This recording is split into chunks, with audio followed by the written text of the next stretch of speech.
Michael is in charge of trimming. When allowed. When allowed. And he's going to tell you about his trimming of a green giant. Go ahead, Mike. Okay, well this is the green giant. There's a couple things that I look for when I'm trimming green giants. First off is I don't like weeds. But I do like weeds in the field, but I don't like weeds around the tree. That's a whole different story. But first thing I do is I go through and I eliminate the weeds. Then after I do that, I take a look at the tree real quick. I always want all of our trees to have one single leader. Multiple leaders make the tree not stable during snow load. So if you would look at this guy right here, this is an example. This guy has 1 and then 2 leaders. So if I were going to go do that one, you subordinate it by just going around and trimming that one harder than you would this normal one. But then you also have to finish it up a little bit too. There's a lot of other things that go into it, but we'll go back to this guy. Since this guy has one single leader, he's fairly well rounded, so you're pretty good to go with that. So the initial trim would be just a real light haircut. At this size, it's probably about no more than 3 inches to no less than a ½ inch kind of deal. Because when you cut it, you want it to feel that you're cutting it. This thing goes so fast that if you cut like less than a ½ inch, it's not going to do anything to it. It's just going to grow right around it. So you go through and you just cut just real lightly, just to knock back a little bit of the growth, so it makes it a little bit denser. Object is to try to fill it in so it's a little bit deeper or thicker of a plant all the way around. Then after it fills in a little bit more, then what you do is you let this one at this stage not trim this right here, or if you do, you trim it just a little bit back to the next one. Nothing real hard to stunt the growth upwards. At this stage you want it to grow real fast up and also try to make them thicker and fuller. The reason I try to make them thicker and fuller is that when you go through and you do weed control, if it's a thick full plant, it doesn't get weeds in the interior inside of it. An example of that would be like you can see how this weed, this goldenrod, is right in the center of the tree. If you trim it, it makes it a thicker plant and you won't have those weeds in the center of it. So it's just weed maintenance, and that's something I don't like weeds very much around the tree. So we thicken them up, we make sure that they have 1 leader, and at this stage we usually let the central leader alone. But if you get to something like this where it's a little bit thinner, you can see in the inside of it, it's a little thin through here. Then what we're going to do is we're going to make a nice little angle on it, and we will trim the top leader on it just to encourage more growth in this central section through there. But each tree should be looked at individually. Things you really should look for is trying to make them thick, trying to make sure that they have 1 leader, and making sure there's not a lot of weeds around them. Okay, let's start with a tree that hasn't been touched. Okay. And then we'll show you as you actually trim it from when you walk up to the tree to the time the tree is done. Okay. Well, we'll just do this one here, and we'll do that one too while we're at it. First thing you do is you cut the weeds out. That way you can see the tree. You look at it real quick, and it's pretty much good to go. It's got a couple larger ones on this side. I know you can't see it from the camera. You need to go around, making it a little bit more uniform. When you touch it, don't take too much of it off. You don't want any real large ones falling, like growing out to the side. And then we go in through here and make a nice little angle on it. You can do it. I'm not going to do it. But if you really want real fat, round ones, you could top it. But I don't think you really need to right now. Okay. Now this one here, we'll do this one. Again, you go through, you remove the weeds so you can see what you have.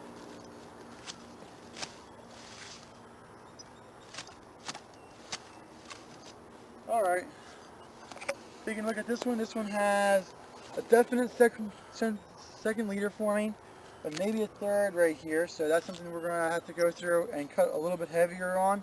Remember earlier I said only 3 inches? You can go 4, 5, 6 inches at this stage, just to knock it back to make sure that that's not going to be a leader. And we're going to leave this one probably go. It's got a lot of new growth on it right now. I don't really want to touch too much on it, but we'll just go around now. It's trying to make it a little bit more rounder. And when we do that, we will encourage the growing points in the inside of the tree to come out and make that a thicker plant for us. Okay, now Mike, what time of the year can people do this trimming? In case they don't want to trim them like today, which is July 22nd, what other times of the year are appropriate for trimming the green giant? That's a good question. the answer to that comes into the fact of how this plant will grow. What I was taught in school was that this is called an indeterminate tree, which means it has an indeterminate amount of growth per year. Also meaning that it does not have buds. It has growing points. Like I said earlier, it had growing points. So when you trim these guys, you can technically trim these guys any time of the year that you want. I find, just in my experience, it may be different in different parts of the country, but if we go through and we trim them in the wintertime, they usually start growing a little bit later in the spring. And if you haven't fertilized the tree and you trim it during the wintertime, it usually does make the same, it makes it even longer on it. I like it to trim them when they're actively growing so that I can see how much growth rate's going to be on it. But the real answer, textbook answer, that you're not going to be wrong with is that you can trim indeterminate trees anytime of year you want. Okay, and what time of the year does this tree actively grow? Well, this tree grows just about when the temperature is right, when the humidity is right, and there's sunlight there. So it's like... It likes to grow. Pretty much from spring to fall. And how fast does it grow per year if you do not trim it or you just let it grow and it grows wild? In a well-fertilized area with adequate water and light. If conditions are really nice, they can grow up to like 2.5. I don't know if I've ever seen 3 foot, and I don't know if I really want to see 3 foot, but they do grow 2.5 without a problem. Maybe 3 if you got a really good irrigated field.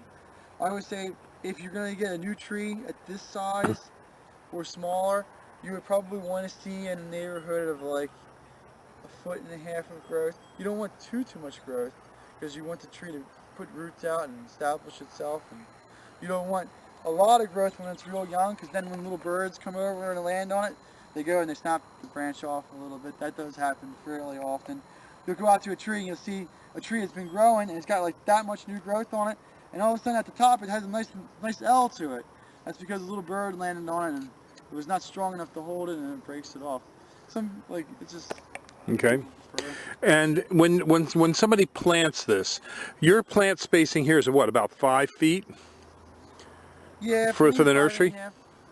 Like and what would be an ideal planting spacing for someone who just wants a rough screen? I would say you could probably get away with a little bit closer than 5, but it's one of those things like you can plant them and in like 5 years at 5 foot it'll be fine. In 10 years they may be growing a little bit heavy into one another. Like 6 foot would be fine. These guys are a big plant, so that you can put them at 7, 8, 9 foot without a problem. The larger the spacing you put it at, the longer it takes to fill in. So it's one of those things you have to like weigh and measure. Weigh and measure. Would you say if you had a smaller lot but you wanted a large screen, you would plant them closer, or if you have a smaller lot, you would want them further apart? Well, I would say you probably want them closer, because in a smaller lot, ideally the thing to do is keep trimming them so they don't get too big. And you can trim these like a Leland cypress, where you trim them every year real dense, and they do take very well to that. So if you have a small lot, you're going to put them in, I would say you definitely have to trim them. And then if you're going to trim them, I would say you put them in a closer spacing, just so that you can keep them thin this way and not... Right. Now this plant is considered deer resistant. Is it deer proof? Well, it is not deer proof.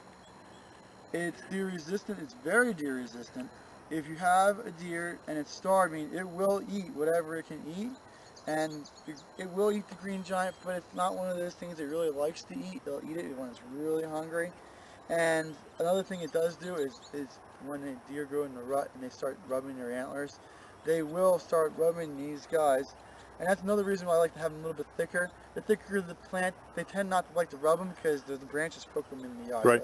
Now this field that you're growing them in is surrounded by cornfields and developments in the background, but you do have a deer fence. How high should a person's deer fence be? How high should it be? Whatever they can afford, but the taller the better. We still get deer inside here. Like when my dog and I came out, there was a buck in here, and we're not quite sure how it got in, and that's like an 8-foot fence, so I guess it wasn't quite high enough. Do you think it was a buck or was it a reindeer? It might be Rudolph, yeah.